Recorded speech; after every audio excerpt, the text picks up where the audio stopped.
Nottingham Citizens is a diverse alliance of 44 community organisations committed to building relationships to effect change in the city. Here, 3 of its leadership groups share some of their early experiences. The idea for Nottingham Citizens came from the evangelical behaviour of Karen Rooms after coming back from 6-day training and telling us that there's a whole new world of organising out there, and it's called Citizens UK. A friend of mine in Nottingham, Connie, rang me and asked me to go to a meeting to discuss how we could implement some of the findings of a report from the Independent Asylum Commission.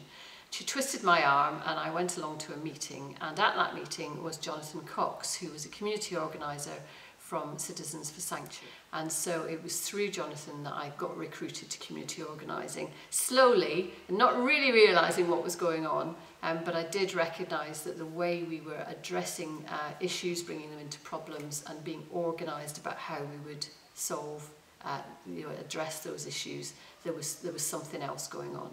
So my first encounter with Citizens UK was at a meeting that took place in St Nick's Church in the centre of Nottingham. I think it was in late 2010, and I went along to the church. There was myself and maybe about another 20 people and a number of different leaders from Citizens UK, and we talked about our vision for the city, what sort of city we wanted Nottingham to be, and what we had in common, and whether we wanted to work together to try and make that vision more of a reality. So the challenge at the beginning was none of us knew each other, we were strangers.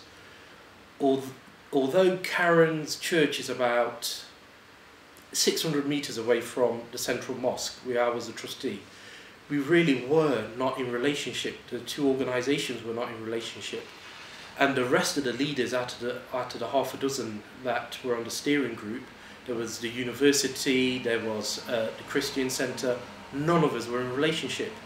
So it took time to build trust, to build the relationships, for there to be enough energy for it to take it forward, and goodwill.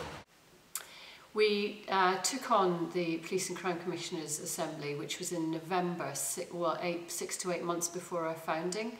The political opportunity was there, but also it was a way of helping people see what organising looks like on the ground, see us in action. Because we're in a recruitment phase, and action is a brilliant way for people to get a sense of what organising feels like and what we might be able to do. So it was a bit of a vision building thing as well. It was my biggest highlight because one, it was the first thing that really felt like we did something together, that we did this. And it had a huge sort of bonding effect on the leadership group, the sponsoring committee as it was then. We really felt like we were in it together, and everybody doing their respective bits and stuff. But 2, it was just such a phenomenal success. I think we were all kind of taken aback by our own power, actually, by the number of people in the room was just breathtaking. It was like, and so for me, that's my highlight so far. The thing I'm proudest of about Nottingham Citizens is that we own our own organisation, we are a diverse group of people, and we deliver change on the ground in the city. I will always be proud of that I was part of building Nottingham Citizens, and I co-chaired our founding assembly, because I think history will remember us. I think we're going to make a difference. We're making a difference not just in Nottingham, but I think we're going to make a difference nationally. And when people come to write the history of community organising and the change in politics that has to come, we cannot go on